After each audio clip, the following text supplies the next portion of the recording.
terdiri dari korban penyintas dan juga keluarga korban hari ini mengunjungi Bareskrim Mabes Polri dengan agenda yaitu membuat laporan polisi terkait dengan peristiwa 1 Oktober 2022 di Stadion Kanjuruhan Kabupaten Malang.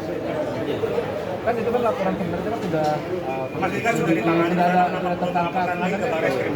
Jadi memang betul di Polda Jatim sudah ada laporan yang berjalan dan sudah ada 6 tersangka, 3 dari pihak aparat kepolisian dan 3 dari pihak sipil. Tapi perlu kami jelaskan kalau laporan yang di Polda Jatim itu laporan model A, artinya laporan yang dibuat oleh polisi sendiri. Ya, di mana di perkara yang sedang berjalan itu tidak banyak mengakomodir perspektif korban, sehingga dengan demikian masyarakat Malang khususnya korban Aremania merasa kurang ada keadilan di sana karena tidak sesuai fakta yang sebenarnya. Nah untuk itulah kami hadir di sini buat laporan, korban sendiri yang buat laporan dengan harapan nanti akan lebih membuka perspektif korban. Apa yang terjadi di Tribun itu yang bisa lihat korban, karena korban yang berada di Tribun. Sementara pihak kepolisian berada di tengah lapangan al stadion. Kurang lebih seperti itu. Memang dari 6 orang itu masih ada orang yang harus bertanggung jawab? Tentunya ya, pastinya. Pastinya ya. Ya nanti melalui serangkaian penyelidikan, kami juga mengacu pada temuan-temuan fakta yang selama ini sudah dicari oleh TGITF dan juga Komnas HAM. Tentu itu harus ditindaklanjuti. Dan biarkan kami masyarakat yang akan mengawali itu dengan cara membuat laporan polisi ke Bareskrim Mabes Polri. Siapa yang dilaporin? Ya, mungkin detailnya nanti dulu sementara waktu, karena ini juga segera ditunggu dan juga ini hari Jumat saya nggak bisa langsung. Mas Anjar, mungkin bisa sedikit dijelaskan soal hal-hal yang mungkin belum terakomodir oleh Bukti yang pasti adalah resume medis, ya. Jadi di laporan model A atau laporan yang berjalan di Polda Jawa Timur, kami duga di sana tidak menjelaskan secara gamblang sebenarnya apa akibat luka ini. Luka ini banyak, tidak hanya patah tulang ya.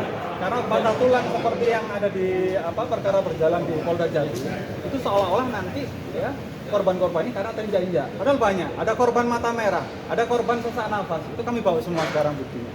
Begitu. Nah kalau ditanya apa perbedaannya, satu hal yang paling mendasar misalnya laporan tentang kekerasan terhadap anak, ya, bagaimana diatur dalam Undang-Undang Perlindungan Anak itu belum sama sekali tersentuh. Sementara negara harusnya hadir dalam melindungi anak, termasuk dalam proses penegakan hukum. Salah satu poinnya nanti yang membedakan adalah itu. Poin lain, kami menggunakan pasal-pasal yang berbeda dengan pasal-pasal yang disangkakan di Polda Jawa Timur.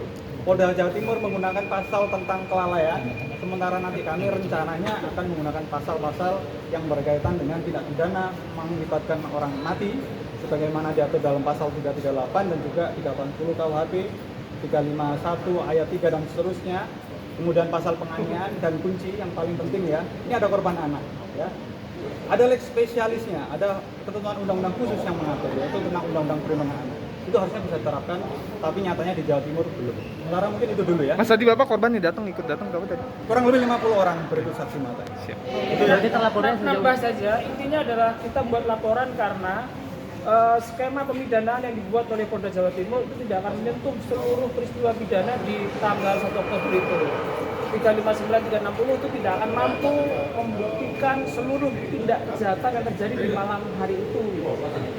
Di antaranya adalah ada dugaan pembunuhan berencana, penyiksaan hingga meninggal dunia, kekerasan kepada anak, kekerasan kepada perempuan, dan banyak hal yang lain. Nah, laporan yang sekarang dari korban itu adalah untuk kita menyampaikan fakta-fakta yang selama ini belum dilihat secara utuh oleh penyidik polisi di Kepolisian Jawa Timur. Pihak yang paling bertanggung jawab tentu saja adalah perwira paling tinggi di Polda Jawa Timur waktu itu, yaitu Pak Kapolda. Termasuk yang dilaporin hari ini? Ya, termasuk yang kita laporkan hari ini. Detailnya kita tentu tidak hafal sebenarnya ya, tapi itu adalah semua personel polisi yang di lapangan, yang menjadi eksekutor, personel perwira polisi yang di lapangan, yang memimpin di lapangan, dan perwira yang berada di lapangan, yang mengetahui dan punya urutan komando terkait pengerahan pasukan di Stadion Kanjuruhan. berarti dilaporkan dari pihak Polres dan dari pihak Polda. Polda dan Polres. Kapolda Pak ya tadi ya, Kapolda berarti Paling ya. tinggi Kapolda. Oke, siap. Makasih Bang. Yuk. Saya Andi Irfan dari Federasi Kontras. Makasih Bang. Sementara gitu dulu ya, sorry ya.